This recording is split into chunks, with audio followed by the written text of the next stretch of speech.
Blessings, beloved. In this video, I want this video to be powerful because we never know if we're going to have tomorrow or not. So I want you to understand something. That the laws of physics, it's not that cold, the laws of physics reflect spiritual laws. Now, we're in a fallen creation. So there are obviously aspects of what we observe in our surroundings that are not reflective of, an extension or a corollary of perfection.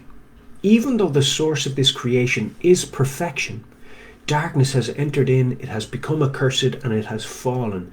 Therefore, behaviorally, there are imperfections. The laws of physics haven't changed, so they remain perfect, and they remain a perfect extension or manifestation of the spiritual truth. So if somebody didn't want you to come back to source, to come back to the spiritual truth, they'd have to lie to you about the laws, the fundamental laws of the earth within which you dwell. So that there would be a disconnect between the perfect and you. So some people would say, look, it's not a matter of salvation, whether the earth is flat or round. Let's not focus inordinately on that. And this is exactly how the devil operates. His strategies are not futile in their having the ability to destroy. Understood? So they're fashioned weapons that are effective if they reach their target, and if their target accepts them. Because the arrows that come from the devil have to be caught and put in by the victim. They don't reach on their own. Do you understand that hurt? It's actually a powerful weapon, because the surface area of impact is reduced. So they reach the target much like an arrow. It's pointy. So that arrow will reach, but it has to be caught. And so those who would perish have chosen to catch that arrow the devil has fired at them. They were, and they put it into themselves. You say, what's he talking about? Well, you might be questioning what I'm talking about. Well, let me tell you.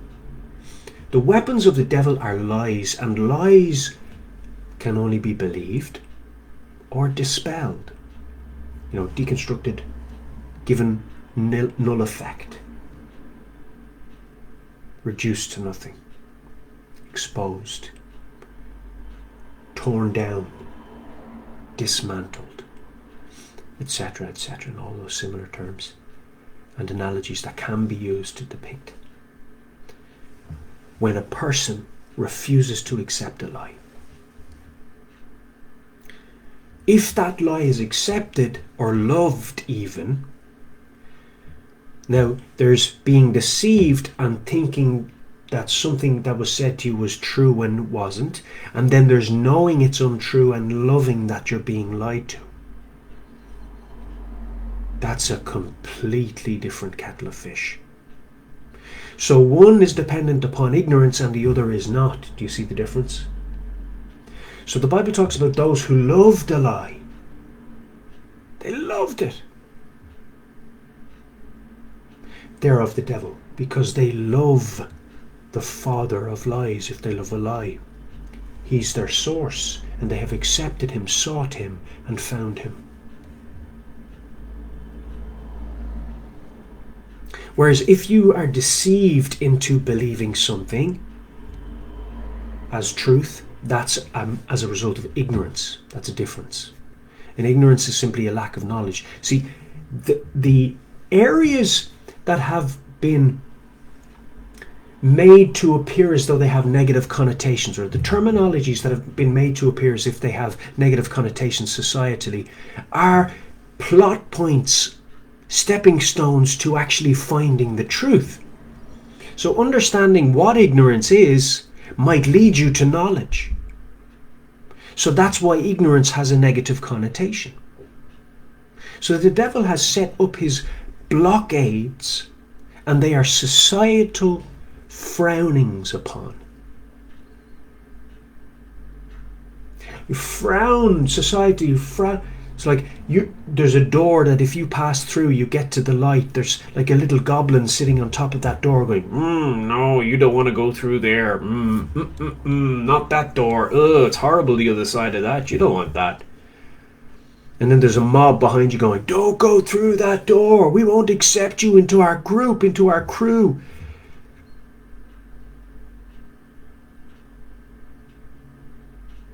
So this negative connotation that has appeared when somebody says, you're ignorant.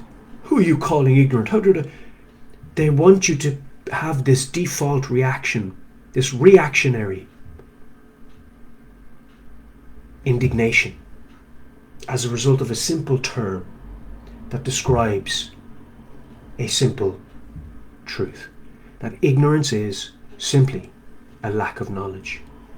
So they have made it to seem as though being called ignorant is some kind of derogatory term or some kind of diminishment of your worth or value. It's absolutely not.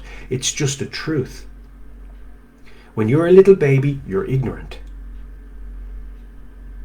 That is not a derogatory term. It is simply an explanatory phrase.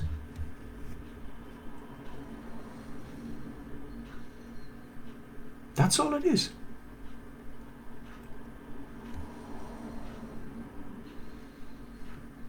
So these blockades, you're ignorant, and then mockery, you see, these are all distasteful things. It's like covering your food, which would be good food, with a bad odor,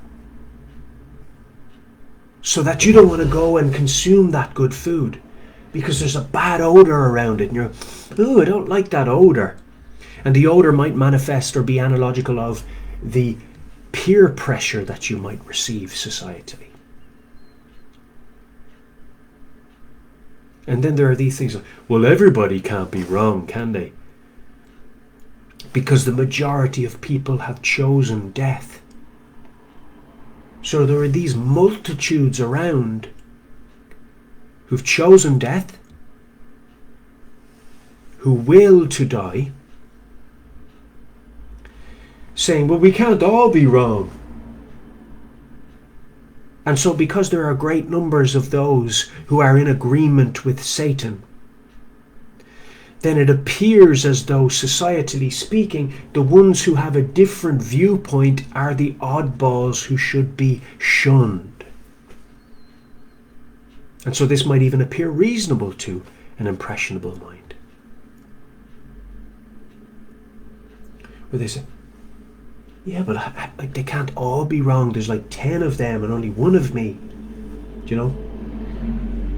And so the instinct kicks in. The nature of a human being, the social aspects of our nature kick in. And the devil exploits these.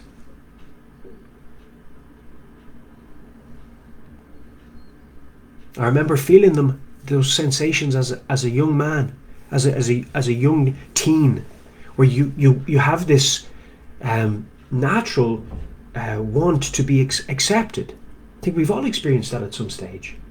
The devil exploits this. Of course he does. You see, God said, Satan, you are interested in the things of man, not in the things of God. He was calling him out on it. You know, you're not fooling anyone, Satan. God knows all things. The only reason Satan is interested in the things of man is to exploit the nature of man. Just like a hunter will learn about his prey and its tendencies so he can trace and chase its steps.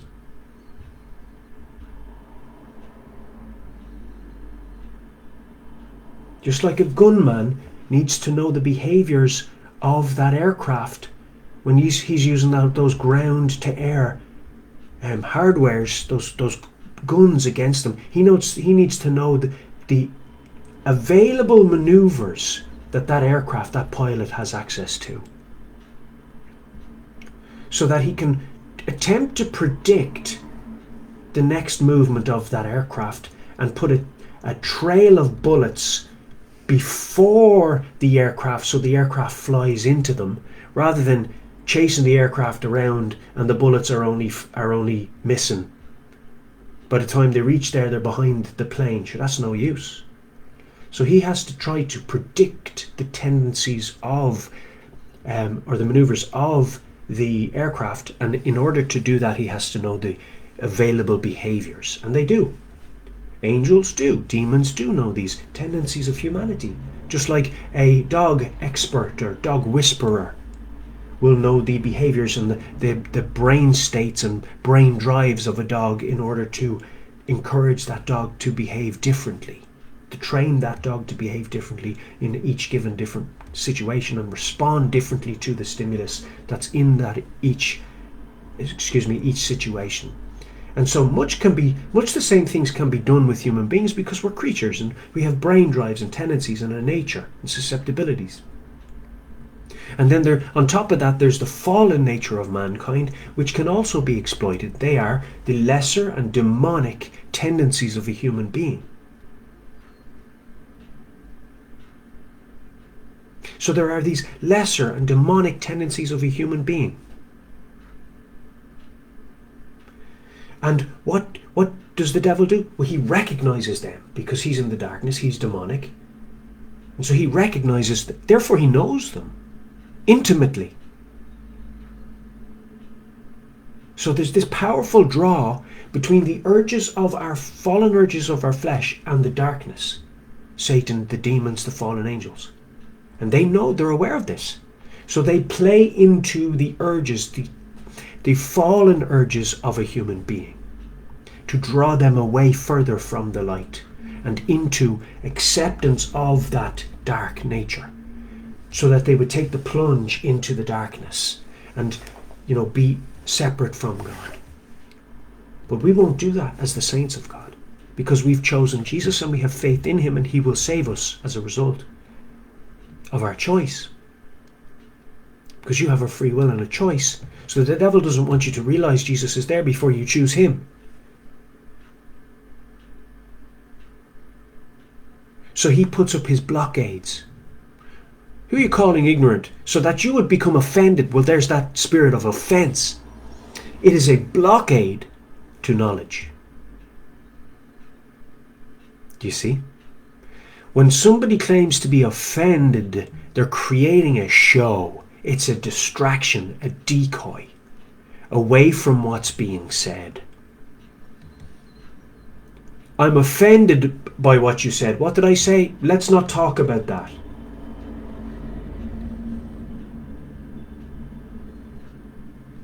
Why? But that would be giving you a platform to speak about what you wanted to speak about in the first place. And they want to deny you that platform. That was the goal of claiming they were offended in the first place. Well, what does it give the demonic spirit of offense the ability to do if they legislate for it? They say, well, you can't insult or offend somebody. Well, hold on a minute. That's entirely subjective. So one person might be offended by something even irrationally. Somebody might be offended by the colour yellow. Does that mean nobody can go around wearing the colour yellow? Well, no, that would be opposite to everybody being allowed to have their opinions and beliefs and express them by any means. So you can't have it both ways. Either you are entitled to express your opinions and beliefs, of course within reason, and so to the point where it's not harmful to anybody. And of course harm is measured by its fruits. So if somebody is claiming that your ability to express your opinions is harmful, well, then they're actually acting contrarily to reason, because it doesn't harm anybody to speak.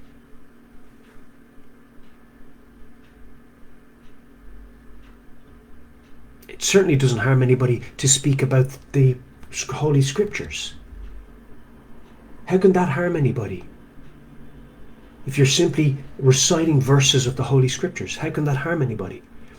You know, in order to vote yes for abortion, you have had to think about it. You've had to hear alternate opinions about it.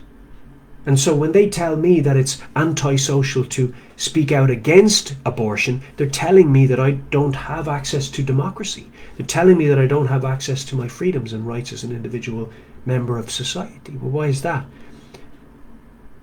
It's because they don't like what I'm saying. And they're trying to choke it out of society. Well, as Christians, we're easily imposed upon, so when a guard comes to try and take us away, we're not going to fight him, rugby tackle him, or trip him, or do a judo throw. What would be the point of that? There would be 10 more where he came from. The point I'm making is the place where you're supposed to make your voice heard is in the court. But if the judges are corrupt also, and they're manipulating the frameworks of the court in terms of how it's structured and how it plays out, you know, they're leaving you to last in the day, and then there's nobody in the court and nobody really gets to hear what's happening. You know, if a tree falls in the forest and nobody's there to hear it. So that's what they do. They manipulate the court system. They have the judges in their pockets. They have the guards in their pockets, and then the court clerks in their pockets, and they're all part of these secret societies that they ought not be part of, as is expressed in the Irish Constitution. You cannot be a member of An Garda Síochána and a member of Freemasonry. But yet they are. I know this to be a fact. So we have members of An Garda Síochána who are also Freemasons, and therefore they have split agendas. They have agendas that are opposite to that of the Irish Constitution, simply by being a Freemason. If you know anything about Freemasonry, it is simply the synagogue or an extension of the synagogue of Satan, and therefore the synagogue of Satan. They're servants of servants of servants of Satan.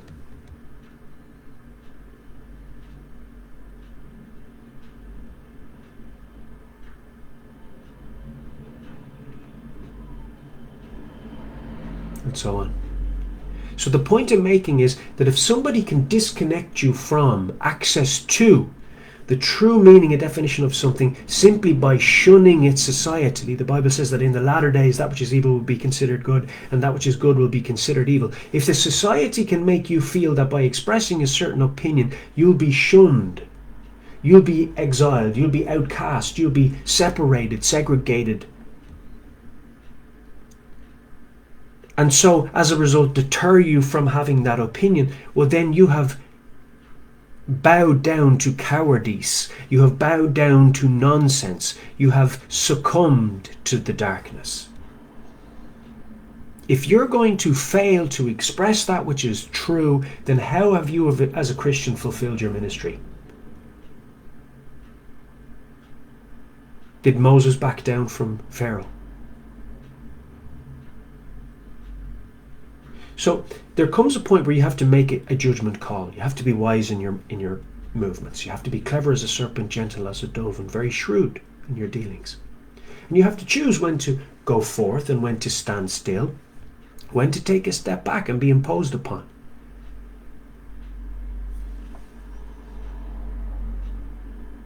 So it's timing. And we never cease spreading the gospel of Jesus Christ. Our means or mode might change slightly for a time, but we don't cease.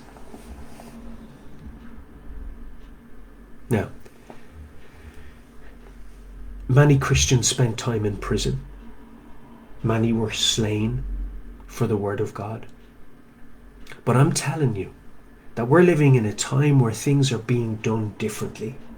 They're trying to appear as though they civilly do things. That's why they're misusing legislations to usurp, avoid their responsibilities in the brief of their office, to civilly, to appear as though they're being the civil ones. They're occupying the moral high ground. They're doing it from a position of calm and assertiveness, which are, of course, good qualities of a leader, calm assertiveness. So they appear to be good leaders in society, showing the proper behaviors of a leader. Calm, assertive. We're not moved too much by this. This is ridiculous behavior that we look down our nose at, and while we're fixing our specs on our face and looking at paper. This is ridiculous behavior. How can somebody of your age and knowledge be behaving in this manner? This is unacceptable. You should know better. Heavy. 8 months in prison for singing about Jesus. Well, what's wrong with singing about Jesus? Well, there was a ban preventing you from what? Singing? No. Speaking. Well, isn't singing speaking? It's orating, isn't it? So do you see how the darkness causes men to become completely futile in their thoughts and actions?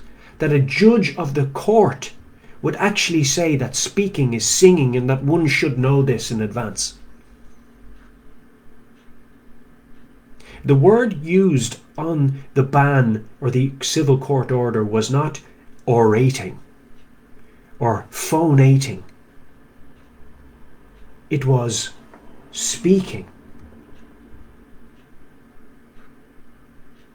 So now they bring you into court and retrofit another meaning.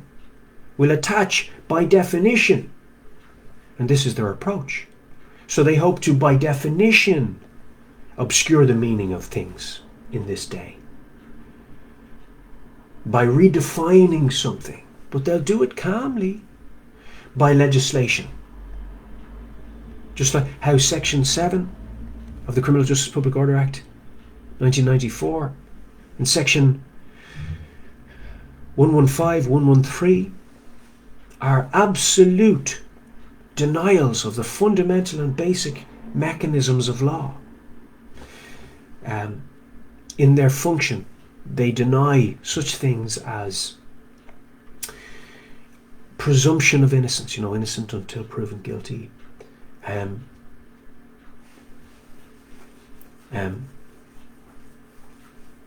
Having to remain unbiased, not favouring one person over another simply because you agree with their worldview or opinion, or have some kind of connection with them in a secret society. Jurisdiction, so how a guard can't operate in a civil court. Well, they're claiming he can.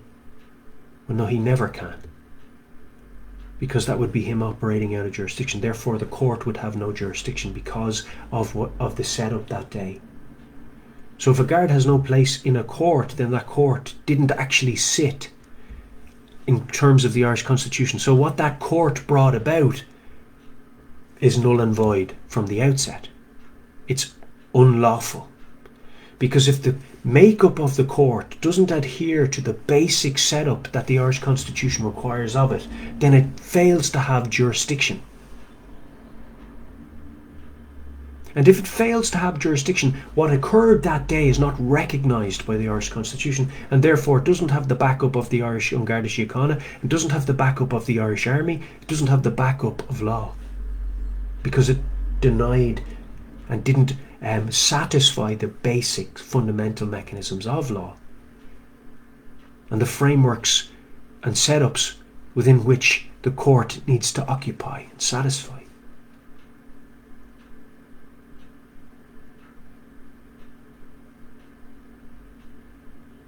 So, back to the barriers they set up, the misinterpretation of things, the relying upon people's ignorance. And so, ignorance in conversation, well, let's give that a derogatory connotation, so that any time the word ignorance is used, people would automatically close up and recoil and kind of disassociate themselves with that. I don't want to be associated with ignorance. That's a negative attribute. Well, the word in and of itself is not negative. The implications of being ignorant can have negative effects, and therefore instead of closing your ears to the word ignorant, you should examine yourself when you hear it and say, because a wise man loves correction, the Bible says. So it's unwise to shut your ears simply because you don't want to be associated with the word ignorant, when all it means is a lack of knowledge. So this is one thing the devil uses: negative connotation, negative association, criticism, stigmatization, to deter you from coming. It's like a bad odor presented around something that's otherwise nourishing, or has the potential to be. So, how do you interpret the world around you if you've been disconnected from the initial laws within which, or the frameworks upon which, that world has been created? For example, this earth that we live in is not a planet, but they tell us it is. Therefore, disconnecting us from the fundamental physics of it.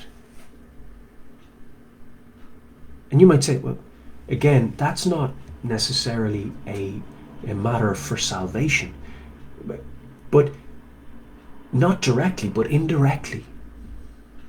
It might be. Because if you can disconnect an individual, indirectly, therefore directly, that's strategically indirectly, but directly having the same effect. The point I'm making is that if you're disconnected from the fundamental laws of physics, how can you roll them out in all of your endeavors?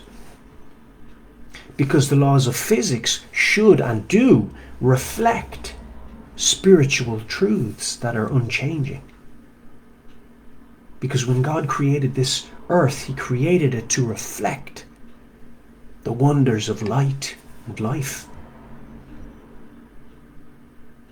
So they're representations of spiritual truths that don't change. Because the way is perfect, therefore anything created out of the way must reflect and embody its truths that don't change. Laws. So the laws of physics, therefore, being that they are laws, don't change. That's inferred by the word law when you use it in that context. It means it doesn't change. It's a law of physics, just like the law of cause and effect doesn't change. I pick up this Constitution, I drop it there, and if I do that again, the same thing will happen. That law of physics didn't change. Downforce, buoyancy, density, they didn't change. They're still in operation. Point made? So, if the enemy can get you believing that there are certain physical things at play that aren't, well, he has disconnected you from the core relationship you have with the world you live in. And he will attempt to do this as often and as frequently as he possibly can, in as many ways as are available to him to do. And he uses his operatives in the world so to do this. NASA, the World Health Organization, the UN. He uses all of these conglomerates, all of these collaborations, all of these organizations of men to be gatekeepers, to be barriers, to be naysayers, to be those who frown upon things that would actually lead to salvation, or might be a doorway or a stepping stone towards the light. And what is the light? Well, it is actually realizing truths about yourself and the world around you and your creator and your source. And so that's why the devil sets up all these blockades. It doesn't matter how he does it, so long as he does it right. Well, it matters how he does it insofar as how he does it will cause a certain response in the one he's doing it to. So he wants people to think and believe that the darkness is the path of least resistance, and therefore the most favourable way to go. Well, it might appear that way, but it leads to utter turmoil, torment for an eternity. It's not the path of least resistance. It might have that appearance in this world, but that's because it's been set up to have that appearance. but it is the most difficult eternal path you could choose. It is destruction of the soul. It is utter damnation for eternity. There's no peace there. But they have made it look like it's the easiest way, like it's a simple free fall, man. It's a simple slide. No, it's utter torment for eternity. It's damnation. It's death. So I'm here to tell you that you need to get a relationship with your God, your source, and you need to understand the true nature of the earth you live in. Now, I want you to imagine a chicken coop. All of the chickens come out of the one coop, but there are different doors in that coop. And those little doors lead to different compartments. So that all those chickens are under the same roof, but they're not in the same rooms and they don't have access to the same areas.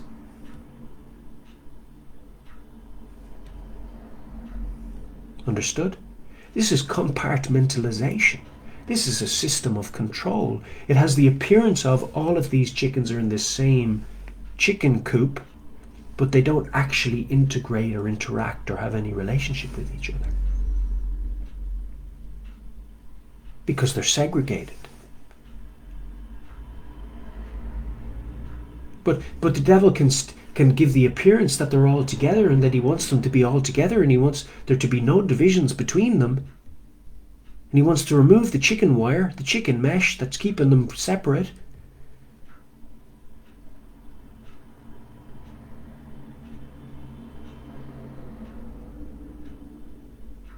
But that's not what he does. What he does is he separates people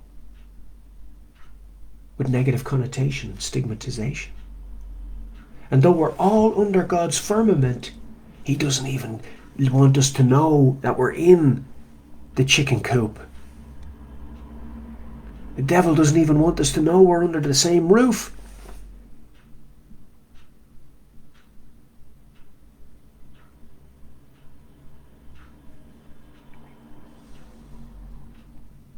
So listen. What he does is he creates division, dissension. These ridiculous opposing positions. For example, nature versus nurture. Well, the two are inseparable because they're constants. What do I mean by that? Well, first of all, you have to understand nature versus nurture is simply a nonsensical argument debating what has more, what plays more of a role in the development of man in terms of his attributes, capabilities, and giftings. And saying, well, nature plays more of a role because the person has to have the capacity to achieve, say, for example, playing the guitar. They have to have the aptitude, the mental aptitude. Yes, but they actually have to practice too. So which plays out, which wins out? Well, why would you even pit them against each other? Because they're always both in operation in order to achieve the end goal, which is playing the guitar. You couldn't play the guitar if you didn't have the aptitude initially to play the guitar, and you couldn't play the guitar if you didn't practice playing the guitar. So therefore, both nature and nurture are constantly at play, and to pit them against each other would be a futile exercise you can never actually achieve an answer to. And that's what the enemy wants people locked in these futile battles, arguments and debates with each other, losing sight of what they should actually be seeking. So everything societally, infrastructurally that is in the earth is set up to occupy as much time in your mind as possible away from seeking the truth and the light. And the more he can disconnect you from the physical laws that are around you, the less likely you are in principle to apply them correctly in your life.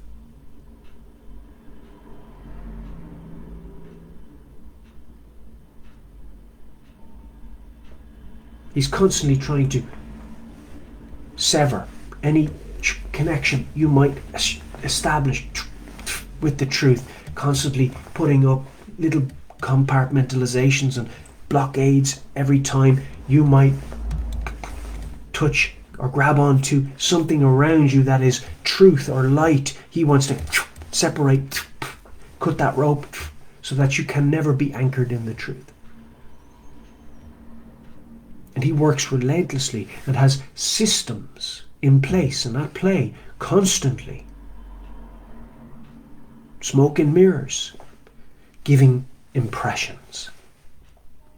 But the truth is that if you don't accept the lie, it has no power over you. So he has to lure you. Come on, man, chase me. Does this annoy you? Boop. Poke.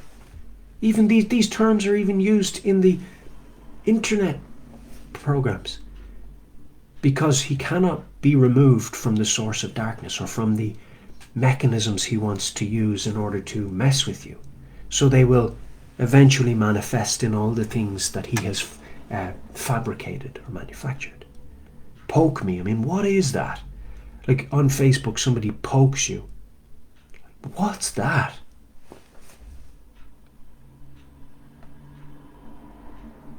Poke me.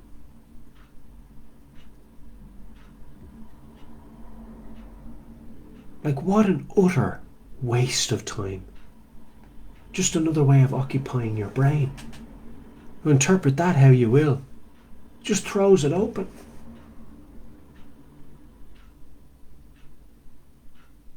What does poke me mean? See, that's occupying your brain. That's time spent thinking about why that person has poked you. Sure, isn't that what the devil does?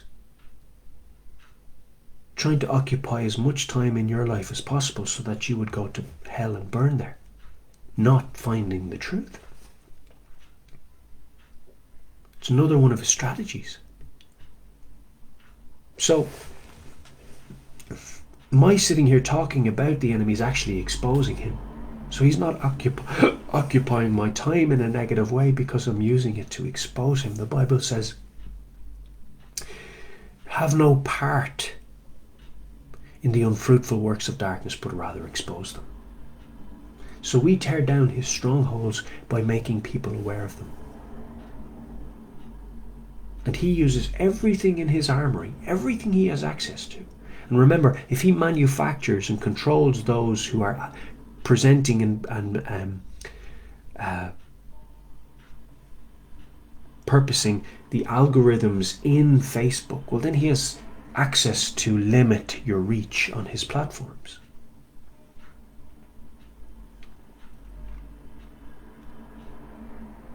So if you're telling the truth and you wonder why your viewership has reduced, there are potentially interferences and blockages in place surrounding your social media platforms.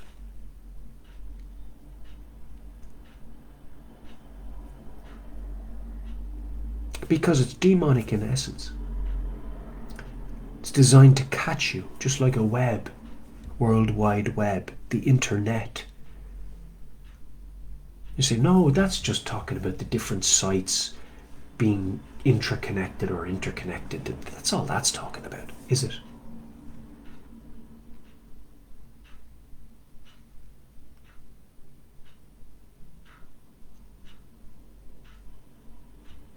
Because once you go onto the internet, you're caught up. You are subject to the format that it presents.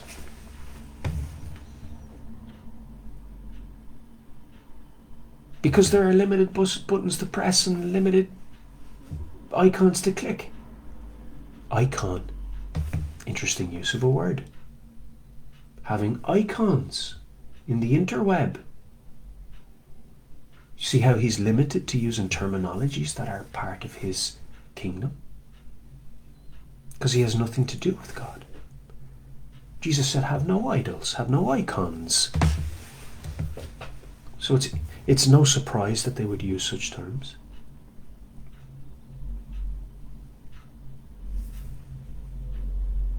So This disconnect from knowing the true form of the earth is one that is powerful, and it's implemented by NASA, who take taxpayers' money to continue perpetrating the lie and lining their pockets.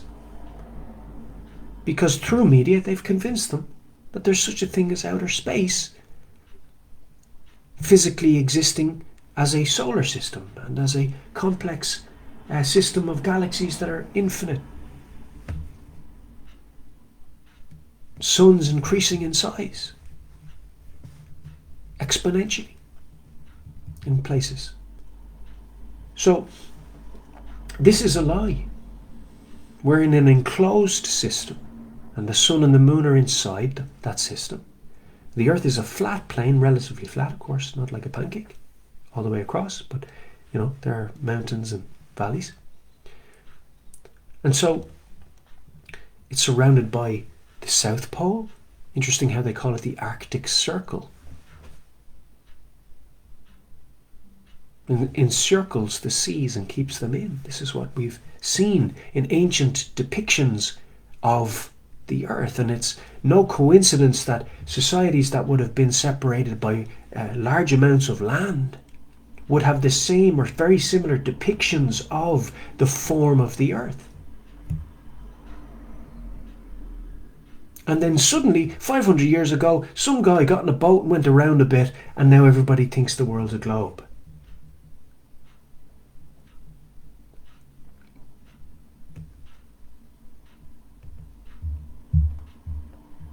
No chance.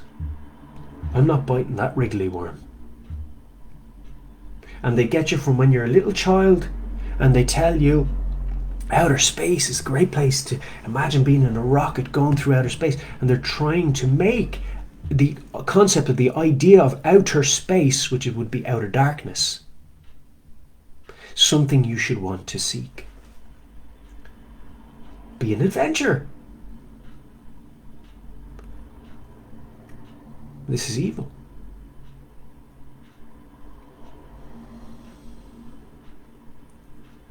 You see? But there's only outer water. We know this from the Genesis account of creation, where God placed the firmament in the great deep, a vast body of water. And we were brought forth through water and from water. A large majority of our body is water. Scientifically evidenced.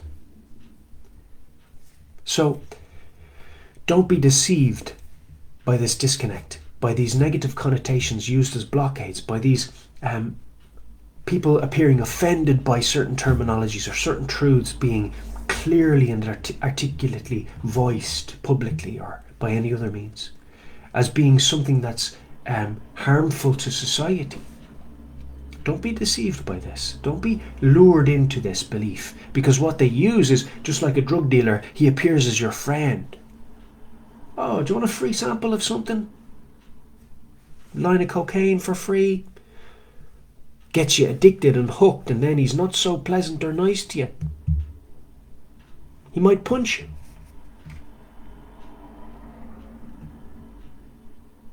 And then because you're falling behind because you got addicted to the substance, now he wants you to start dealing for him. That's exactly how the devil works. He's a cruel master. They know not who they serve. He's altogether evil. The most evil. But he appears as this charming old fellow. Good old boy. Ho, ho, ho. Bag full of presents. Creature comforts and pacifications is what they are. Kicking the ball down the road is all he's trying to do, because he's trying to use up time in people's lives and occupy space in their mind, fill their heads with lies, so that they would end up in hell to their own demise. But we want you to be saved, set free, come to Jesus. This world flee. It's deathly, earthly, demonic, operates in futility. So come to the Lord today. Romans 10:9 says, if you confess with your mouth that Jesus is Lord and believe in your heart that God raised him from the dead, you will be saved. For it is with the heart that one believes and is justified, and it is with the mouth that one confesses and is saved. Blessings, beloved.